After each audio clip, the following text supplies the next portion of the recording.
when it comes to retirement and the problem we're trying to solve, which is to have a sufficient amount of income, isn't it unusual that you would put your money into a vehicle that when you withdraw it, you don't know where taxes are going to be? You're already controlled with how much money you can put into it. You have no control on whether that money goes up or down. If you are deciding to purchase a bank product for investing it, it doesn't really line up very well.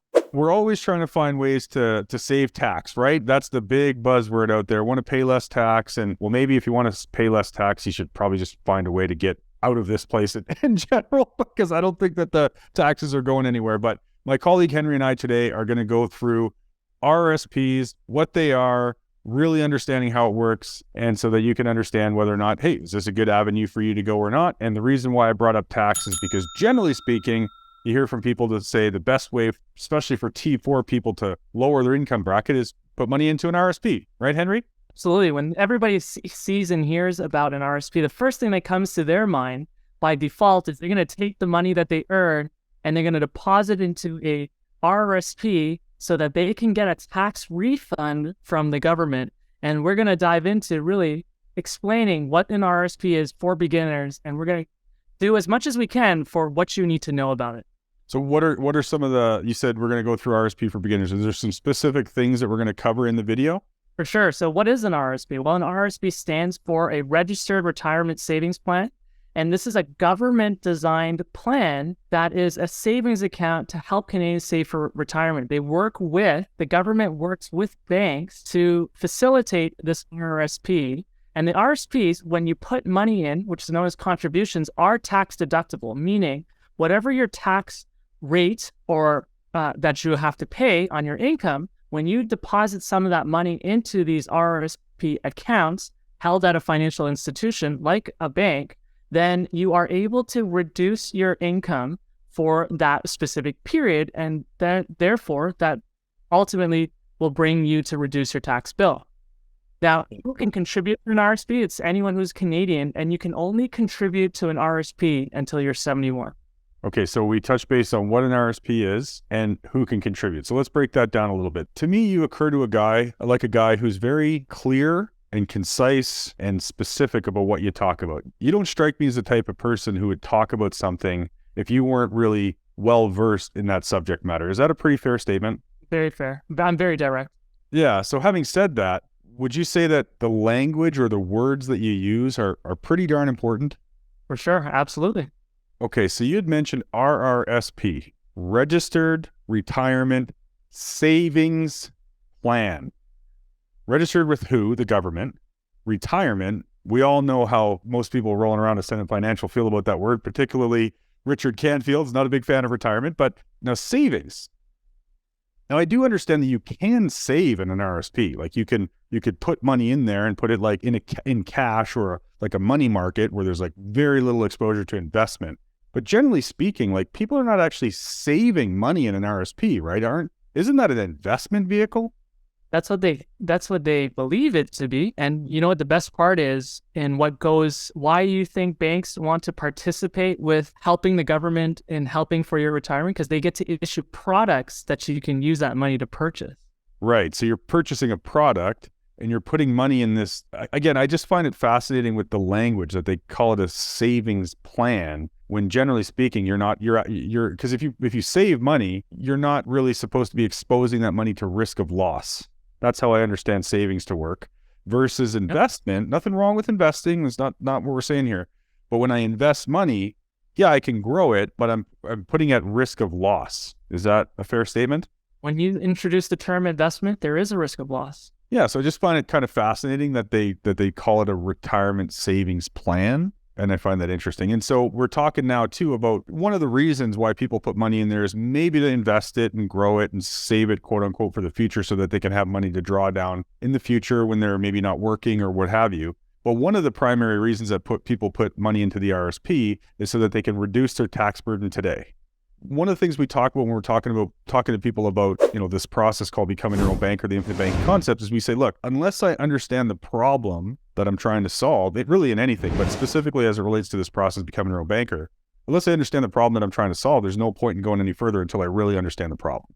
So the problem when we're talking about RSPs or taxes, the problem is like, just generally speaking, hey, I pay a lot of tax. I'm heavily taxed, right? How do I reduce my taxes? Okay, well, put your money in this registered retirement savings plan. Okay, so who created the tax problem? The government. And didn't you just say earlier that the government is the one who created the registered retirement savings plan to help us reduce our tax burden and to save for the future? Unusual. The one who created the problem is also creating the solution to the problem. Yeah, so it's like, okay, hey, I'm going to punch you in the eye and make your eye bleed, but then I'm going to hand you some ice. Like, are you really going to trust me to not punch you again? You know what I mean? Like, it's like, this guy's a problem. He's violent. There's got ice. No worries. We're all good. Just seems like kind of a interesting thing just to think about, using logic to say, okay, I've got a tax problem that they created, but yet they've got the ultimate solution to help me reduce that tax burden. And then let's assume you're putting money into the RSP. And let's assume that being invested or saved or whatever term you want to use, and let's assume that it's growing. Who really ultimately has the control? Because if I wanted to keep it there growing, first of all, when I withdraw any of the money, even if it's on a loss, if that account gets cut in half, am I paying, how does that work? Is it tax-free on the withdrawal, or I'm paying tax on the money, or? Well, Vern, when you earn the money, and let me just also clarify, the amount of money that you can contribute to an RSP, at least for 2022, is $29,210. That is the maximum amount, or 18% of your last year's income. So if you earned $100,000 last year, your maximum would be 18%. Do you find it a little bit awkward that when you need to save for your retirement, some bill in the future, you're restricted to how much you can contribute? Who's in control?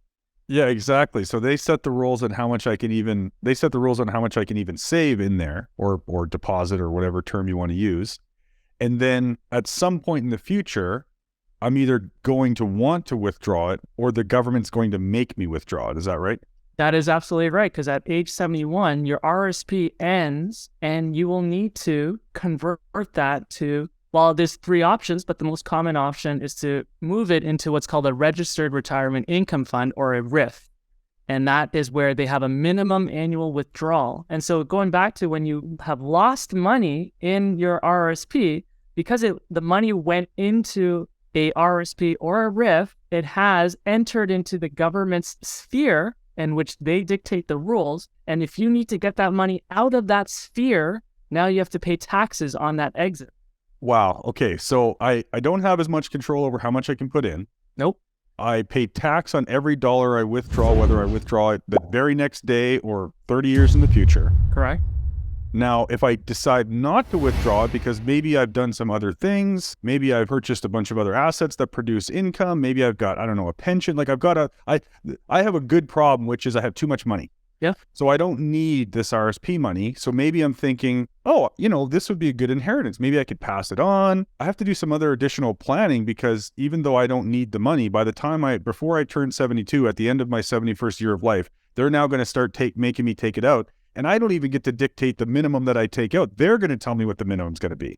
That is correct. And when they force you on that minimum, or you earn too much income, if you are counting on government entitlements like the old age security, where in 2023 is, if you earn more than 90,000, they start taking away what's called, or they use the term claw back, those benefits, and you're losing the benefits that you would have gotten if you didn't make too much money. I'm just trying to, rethink my thinking here, Henry, because I got to tell you, if you were trying to convince me to put money into an RSP right now, I know that's not what you're trying to do, but I don't think the conversation would be going very good, because I'm thinking, gosh, I don't know if I want to put my money here. And of course, that's not what we're trying to do. We're just trying to, for lack of better terms, have you rethink your thinking so that you know the full truth, so you can decide if ultimately this is a vehicle you might want to implement in your own planning. Okay, so now I'm at the point where I need to take the money out, or they're going to force me to take the money out. Now, in that scenario, like you mentioned, hey, I've done well, I've been responsible, I've already got other streams of income. Now, if the money that's coming out of the RSP is then fully taxable, wouldn't that then mean that I'm in my quote unquote retirement or passive income years, and now I'm still in like a really high tax bracket? Well, you may be in a lower tax bracket, but if you make too much income, you lose those government benefits. So that, to me, doesn't that sound like a tax to you, that I'm losing the benefits I should have gotten, that I paid in to earn? Right. So you're losing benefits that you should have gotten, and you're paying tax on the money that's coming out of the RSP. That's correct. Okay. So I'm sacrificing, or I guess I'm gaining, quote unquote, the benefit of getting a tax break today, which today, generally speaking, I know the tax rate so that I can only ultimately pay tax on every dollar I take out of the RSP, either by choice or by them forcing me to do that in the future someday at a known tax or at an unknown tax rate. Yeah. Do you know if taxes are going to go up in the future or go down? I don't know, but I have a pretty good sense of what's going to happen, but I don't actually know. Yeah, I don't either. But if the government has over $1 trillion in debt and they're annually losing money in terms of how they're operating, they're spending more than they're making. Who's going to pay that bill, Vern? Yeah, I would say that it's probably going to come from those registered accounts. It wouldn't be reasonable for us to assume that. I would say it would be reasonable for us to assume that for sure. Wow. So when it comes to retirement and the problem we're trying to solve, which is to have a sufficient amount of income, isn't it unusual that you would put your money into a vehicle that when you withdraw it, you don't know where taxes are going to be? You're already controlled with how much money you can put into it. You have no control on whether that money goes up or down. If you are deciding to purchase a bank product for investing it, it doesn't really line up very well. You know, this is fascinating, Henry. So again, it's thinking about logic, right? We all want it, to your point, like my objective is to create too much so that I have more than what I need. I have more to bless other people's lives. I can take care of my family, right? So if I have more than what I need, you could consider me wealthy. Is that fair? Yeah. In the future. So to generate wealth, if we think about what wealthy people are doing, are they putting their money in all these places where they have way less control, or are they finding places to put money where they have more control? They're most likely putting their money in places where they have more control. And so the traditional kind of financial planning model, and again, we're not beating anybody up here. We're just kind of walking through the logical steps, because Henry, you and I are both in our mid to late 30s. Like, creating wealth for our future is pretty darn important at this stage of life. Is that fair? Absolutely. We're walking right along the same journey that you are, Canada, watching this video. We're Henry and I are both trying to achieve the same thing. So we're thinking about this stuff actively for our own families. So if I could pile up, let's just use an example here. The traditional financial planning model, this is kind of how it occurs to me. Ultimately, you're taking the money to go and acquire the goods and services that you need for your life. So let's just play around for a minute and think about food. Let's just pretend that you could actually preserve the food. So right now you can go out and work and do all the work that you want to do, and you could pile up as much food as you possibly wanted to. You're piling it all up so that one day you can start to access and consume that food so that you can continue to live the rest of your life with a full belly. Now, we don't have a crystal ball. So if you pile up a bunch of food and you start consuming it, and then all of a sudden you get to a point where you still have energy and a lot of life, but you got no food left, what are you going to do? Like, go back to work, or like we're going to have to need to figure some things out at that point, right? So Vern, if I'm at 80 something years old, is working really realistic for me? That's the other problem, right? Like, how are you going to produce an income at that point, right? So the traditional financial planning model, in my mind, when I think about it, they're telling us to, pay off all your debts. Good luck with that, by the way. And pile up a whole bunch of capital. And the pitch that you hear a lot is, hey, you're going to need way less money because your kids will be out of the house. All your debts will be paid off. Your expenses will be lower. Hey, Canada, how's that working out for us right now? Are expenses going down? Do we have a lot of control over that? No. Again, with the spending and the having to recover those costs, right? So you pile up as much as you can. And aren't you ultimately hoping that you die or graduate before the money runs out? Like, you know when you'll die? You'll die when the money runs out, or if you get too stressed out. I don't die, but did you know that when you pass away, if you did a really great job, Vern, to build up your RRSP balance, and at the time that you are the last one standing between you and your spouse, if you built up too much, let's say 300,000 or more, all of that amount that you built up in your RRSP will get included into your income, and about half of it will go to the government. Even though yours says 300,000, 150 is actually going to be passed to, let's say, your children. Okay, so I've done all the work. I've done all the planning. I've taken all the risk. And let's say I actually did a really good job. And so when I pass away, there's still money left over. So even if I didn't take the money out while I was alive and they taxed me while I was alive, you're saying that they're basically going to tax me, but not exactly. Every province is different, yada, yada, yada. But basically 50% of that registered account is going to go to the government anyway. Yep. Dollar for dollar. Right? Like, the only way to pay the bill is dollar for dollar from the other wealth or the assets that I've accumulated. That's correct.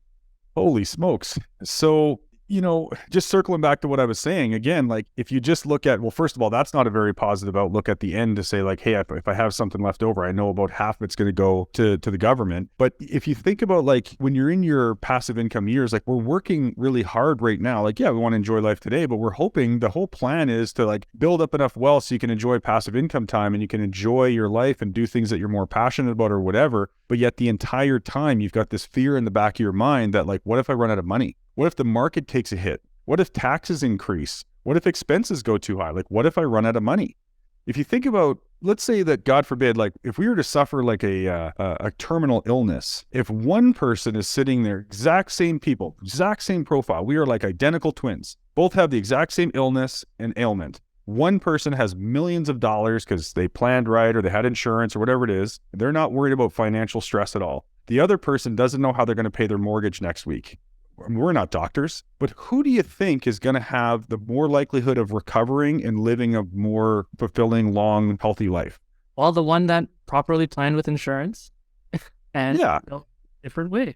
Yeah. So I'm only using that analogy to think about what will my life be like when I'm 79 years old and I'm, worried about my grandkids and I'm living life and I'm doing these things. I want to maybe go travel and do the things I didn't get the chance to do before. But I'm constantly in fear of running out of money or tax rates increasing or all these things that I can't control. And there's also the element that once you graduate or pass away, would you rather leave a bonus check or would you rather leave extra debt? Yeah, no, this is fascinating. And then you mentioned before, obviously the people who can use an RRSP would be only people in Canada, right? There's other vehicles in different areas of the world. Is there anything else on that list in terms of what it is and how it works that you wanted to share? I mean, there are some exceptions that you can withdraw out of the RRSP without being taxed, which is if you were to use that to buy a home, you can use about $35,000. Now, if you live in Toronto, the average house is about $1 million. So I don't know how much $35,000 will get you, but you still have to repay that back at the schedule that the bank wants you for about 15 years. Alternatively, if you attend one of the approved financial institutions, you can take money out of the RRSP through a lifelong learning plan. But again, you will still have to repay it over a specific period of time. Oh, this is actually a really interesting segue.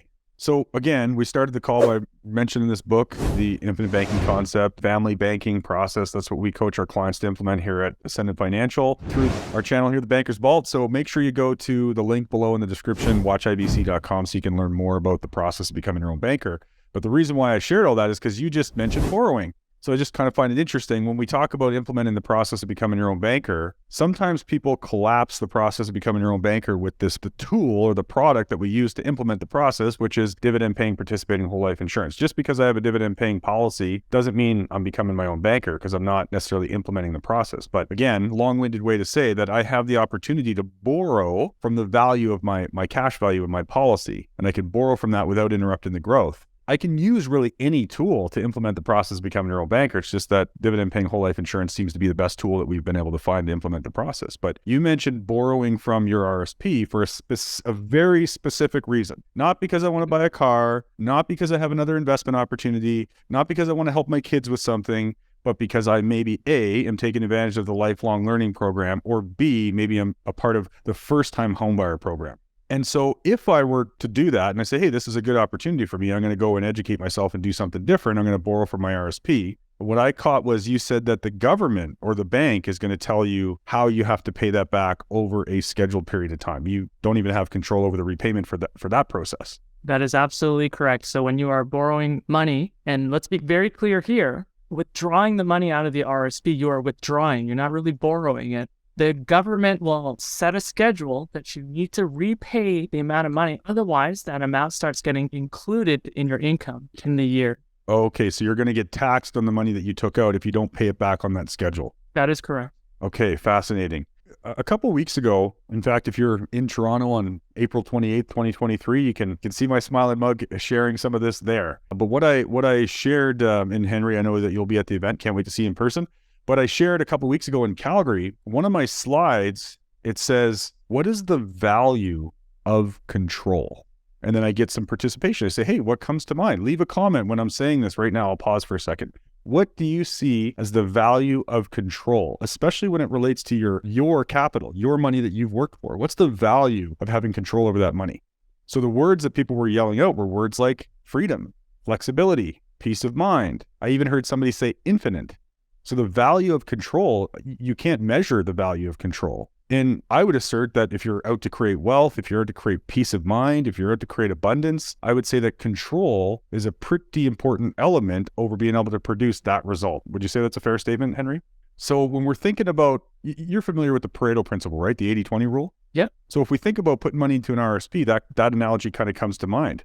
We are thinking about the 20% benefit of getting the upfront tax return, tax break today, but we're forgetting about the 80% that could potentially be classified as a downfall. All of that lack of control, the taxes later down the road, somebody else kind of determining what's going to happen with your own money and potentially running out of money. To me, I just don't think, based on this conversation, that to reduce my tax burden or whatever it might be, saving for the future, I don't feel like the RSP is the right solution for my family. I don't know if it would be for many if they actually know that there are alternatives to how you park your money and where you park your money. And just to even compare, when you get yourself a copy of the book, Becoming Your Own Banker, you're going to need to go through some training. And we offer some free training at watchibc.com. It's a free 90-minute training. You're going to learn about what the process of banking is. It's not what you're putting your money in. It's the process of banking and what that entails. And just to share, in terms of the tool we use, as Vern, you've already touched upon, the participating whole life insurance policy, when you are withdrawing money out of the RRSP, if you had $100,000 in there, you have to withdraw it for learning or home savings plan, the balances go down. So what you're already earning is already going to go down. Whereas in terms of the participating whole life insurance policy, especially the ones that we place with a mutual insurance company, you become a co-owner of the insurance company. And when you become a co-owner, you get access to the resources to a company that definitely has a lot more than I do, definitely has a lot more than you do. And they will say to you, keep your money sitting in there, let it grow. We're going to let you access our resources to do the things that you need to do without begging and qualifying for another credit check, providing any of your income verification. No questions asked on how you decide to spend that money. And you get to repay it in the schedule that you decide that best fits for you, not the schedule that, in opposed to when you withdraw money out of an RRSP. For those purposes, they define, for your safety, I believe, that you need to repay it at some points that they feel comfortable with. Okay, great. And so just circle back on that. This is really fascinating because you said something that got my attention. You said, hey, when you borrow money out of the RSP for lifelong learning or first-time homebuyer, they call it borrowing, but you said the balance actually comes down. So if you were earning interest, you're earning interest now on a lower balance. Whereas when I borrow from my policy, I never lose value or momentum on my capital. I'm truly borrowing against the value, and I'm using the life insurance company's money to achieve whatever objective I wanted. You talked about implementing the process of becoming your own banker is a process of how we go about financing things throughout our lifetime. It's not a retirement plan or what have you. So in theory, if I still did want to take advantage of the upfront tax advantages of putting money into an RSP, what I'm hearing you say here, Henry, is if I change the process of how I went about doing that by first implementing the process of becoming your own banker, put my money to work, my capital to work every single day, I become a co-owner in the life insurance company, I give rise to a tax-free death benefit that, by the way, could probably take care of some of the future tax problems that I'm likely going to create for myself when I pass away. I could then borrow from the policy. Would there be anything for preventing me from using that process to then finance the deposit that could go into the RSP that I could still get the tax deduction for? Absolutely. If that's the strategy that was designed for you, isn't that, you absolutely can do that.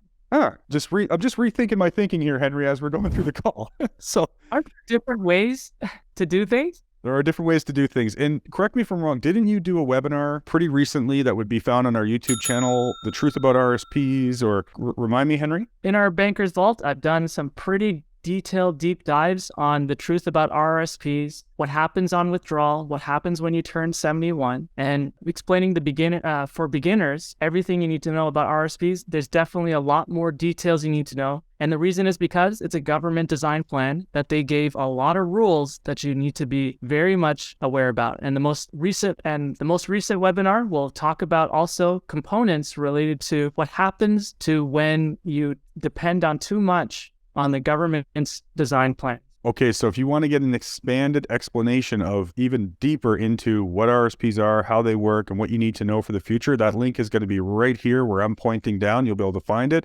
And the other option, of course, to learn more about the process of becoming your own banker, go to watchibc.com. That's watchibc.com and get access to a 90-minute webinar to learn more about how you can multiply your wealth, make your money work harder just by changing the process, not by changing your objectives.